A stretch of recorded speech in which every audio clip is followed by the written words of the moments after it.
하나님의 말씀은 창세기 15장 7절에서 11절까지의 말씀입니다. 저와 여러분이 한 목소리로 읽도록 하겠습니다. 또 그에게 이르시되 나는 이 땅을 내게 주어 소유를 삼게 하려고 너를 갈대아인의 우르에서 이끌어낸 여호와니라. 그가 이르되 주 여호와여 내가 이 땅을 소유로 받을 것을 무엇으로 알리이까? 여호와께서 그에게 이르시되 나를 위하여 3년 된 암소와 3년 된 암염소와 3년 된 숫양과 산 비둘기와 집 비둘기 새끼를 가져올지니라.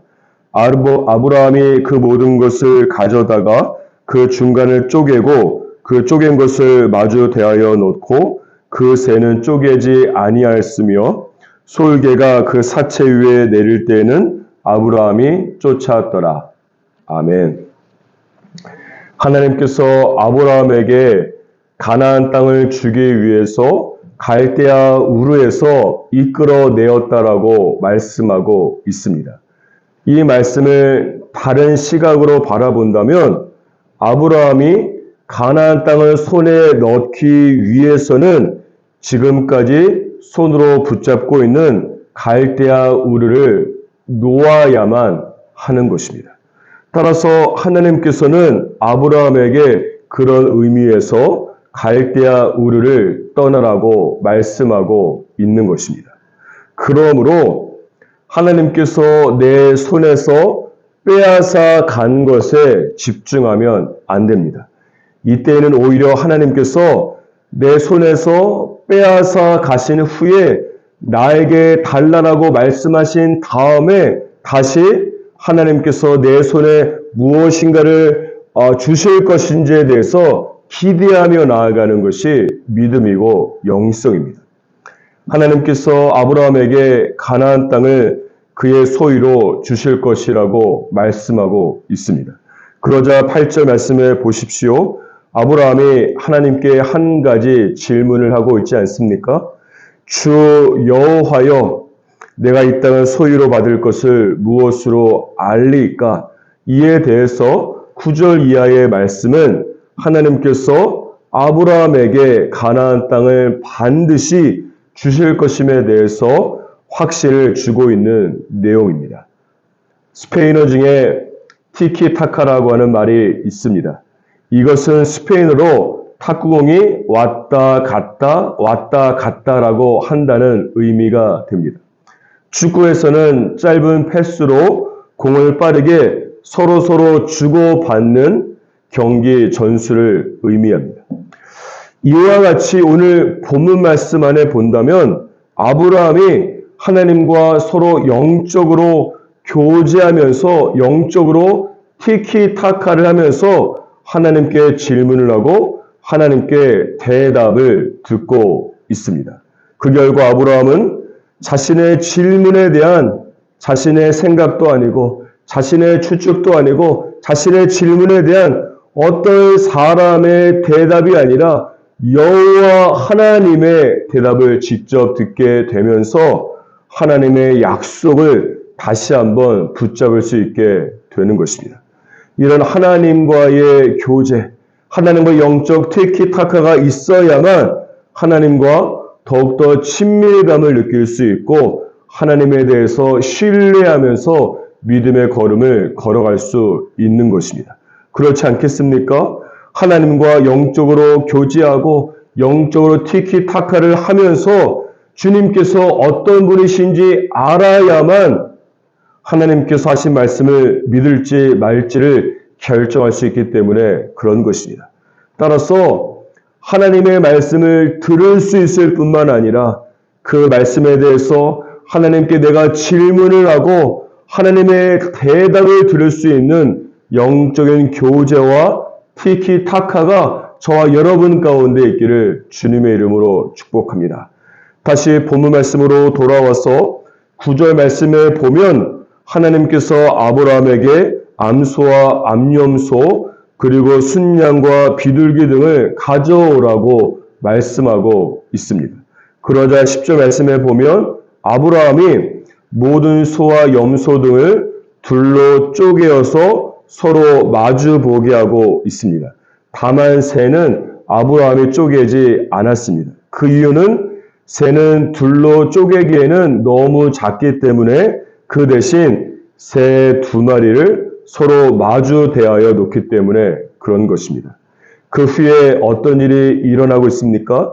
17절 말씀을 보면 해가 져서 어두울 때에 횃불이 쪼갠 고기 사이로 지나갔다라고 말씀하고 있습니다. 이것은 다시 당시에 고대 근동 지방에서 서로 언약을 체결하는 방법 중에 하나입니다. 언약을 체결하는 두 사람이 둘로 쪼갠 재물 사이를 지나가는 것은 만약에 한 사람이 언약을 체결하고 그 언약을 지키지 못하게 된다면 둘로 쪼개어진 재물처럼 쪼개어져서 죽게 될 것을 맹세하고 의미하는 것입니다. 그런데 17절 말씀을 보십시오. 지금 누가 그 쪼갠 재물 사이를 지나가고 있습니까? 바로 횃불 여호와 하나님께서 그 둘로 쪼개어진 재물 사이를 지나가고 있다는 것입니다. 따라서 여호와 하나님께서 지금 아브라함에게 다음과 같이 말씀하고 있는 것입니다. 내가 아브라함에게 가나안 땅을 그의 소유로 줄 것이라고 약속할 뿐만 아니라 여호와 하나님인 내가 그 약속을 지키지 않는다면 이 둘로 쪼개어진 재물처럼 둘로 쪼개어져서 죽게 될 것이라고 엄숙하게 맹세하고 언약을 체결하고 있는 것입니다. 그러므로 이 언약 체결식을 보통 횃불 언약이라고 말씀하고 있는데 하나님께서 당신이 하신 말씀과 약속을 목숨을 걸고 지킬 것이라고 하는 언약을 의미하는 것입니다. 이 횃불 언약에서 두 사람이 둘로 쪼개어진 재물 사이를 지나가는데 여러분 이 장면을 어디에선가 본 기억이 나지 않습니까? 이것은 바로 결혼식에서 볼 수 있습니다. 결혼식에 신랑 신부 두 사람이 빨간 카펫을 밟고 그 사이를 지나가는 장면이 바로 그것입니다. 두 사람이 둘로 쪼개어져서 재물의 피가 뿌려진 그 레드 카펫으로 지나가고 있는 것입니다. 이것은 하나님 앞에서의 결혼 언약으로서 목숨 걸고 내 남편과 내 아내를 사랑하고 사랑하겠다라고 하는 언약을 체결하고 있는 것입니다. 따라서 결혼 언약을 깨뜨리고 불륜이나 부정을 저지르게 된다면 그것은 곧 둘로 쪼개어진 재물처럼 되는 것입니다. 그렇지 않습니까? 배우자의 부정 때문에 둘로 쪼개어진 죽음 이상의 고통을 받으며 살아가는 부부가 얼마나 많습니까? 부부는 정으로 살아가는 것이 아닙니다. 부부는 자식 때문에 사는 것은 더더욱 아닙니다. 부부는 언약 때문에 하나님 앞에서의 언약 때문에 서로 사랑하기로 결정하며 살아가는 것입니다. 부부는 하나님 앞에서의 언약 때문에 목숨 걸고 사랑을 지키고 가꾸며 살아가는 것입니다. 이런 결혼의 언약과 부부관계가 저와 여러분에게 그리고 저희 자녀들 세대 안에 일어나기를 주님의 이름으로 축복합니다. 어쨌든 하나님께서 횃불로 임재하셔서 쪼갠 재물 사이를 지나가고 있는 것은 하나님께서 하신 말씀과 약속을 목숨 걸고 지킬 것이라는 엄숙한 맹세를 한 것입니다. 민수기 23장 19절에 기록된 것처럼 하나님은 인생이 아니시니 시건치 않으시고 인자가 아니시니 후회가 없으시도다. 어찌 그 말씀하신 바를 행치 않으시며 하신 말씀을 실행치 않으시랴라고 말씀하고 있습니다. 아브라함은 고대 근동의 언약 체결에 대해서 잘 알고 있었을 것입니다. 그러므로 아브라함은 여호와 하나님을 의미하는 횃불이 쪼개어진 재물 사이를 지나가는 것을 보면서 하나님의 약속을 다시 한번 굳세게 더욱더 확실하게 붙잡게 되었을 것입니다. 그런데 이 대목에서 한 가지 주의할 것이 있습니다. 그것은 무엇인가 하면 하나님의 약속과 정반대되는 상황이 벌어질 수도 있다는 것입니다. 왜냐하면 13절 말씀을 보십시오. 아브라함의 자손들이 하나님께서 약속하신 가나안 땅이 아니라 애굽 땅에서 400년 동안 노예로 살면서 괴로움을 당할 것이라고 말씀하고 있기 때문에 그렇습니다. 따라서 이런 상황 속에서 붙잡아야 될 것이 무엇이겠습니까? 바로 횃불 언약을 붙잡아야 됩니다.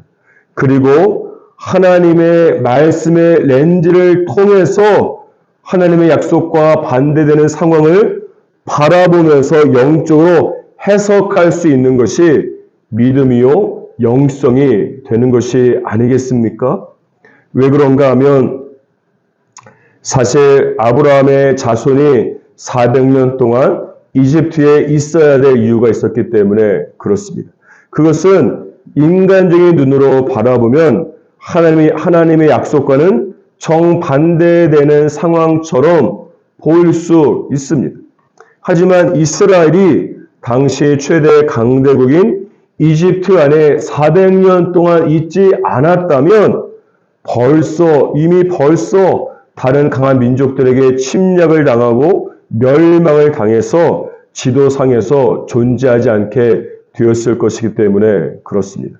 따라서 이스라엘은 물론 노예에 있었기 때문에 힘든 시기를 보냈지만 사실 이집트 안에 있으면서 이집트의 보호를 받으면서 200만 명 이상이라고 하는 한 민족을 이룰 수 있게 된 것입니다.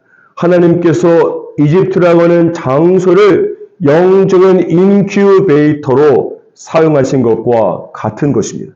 그리고 하나님께서 이 민족에게 가나안 땅을 주시고 있는 것입니다.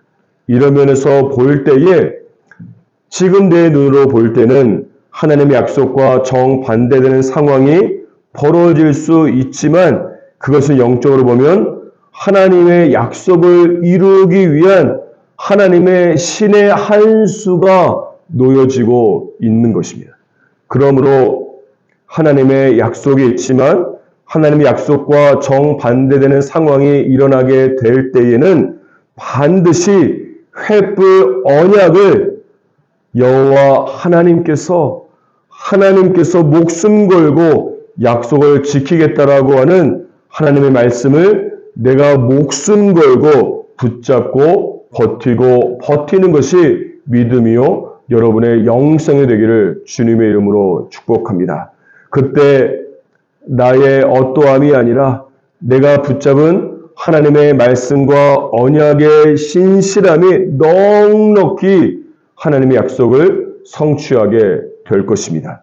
시편 23편 3절에 기록된 것처럼 나의 어떠함이 아니라 하나님께서 당신 자신의 이름을 위하여 하나님의 이름을 위하여 저와 여러분을 반드시 의의 길로 인도하게 될 것입니다. 사랑하는 여러분, 오늘 하루 살아갈 때에 하나님의 횃불 언약을 다시 한번 굳세게 붙잡으면서 아직 내 눈에 보이지 않지만 주님의 횃불 언약을 다시 한번 붙잡으면서 믿음으로 기쁨으로 살아가는 저와 여러분이 되기를 주님의 이름으로 축복합니다.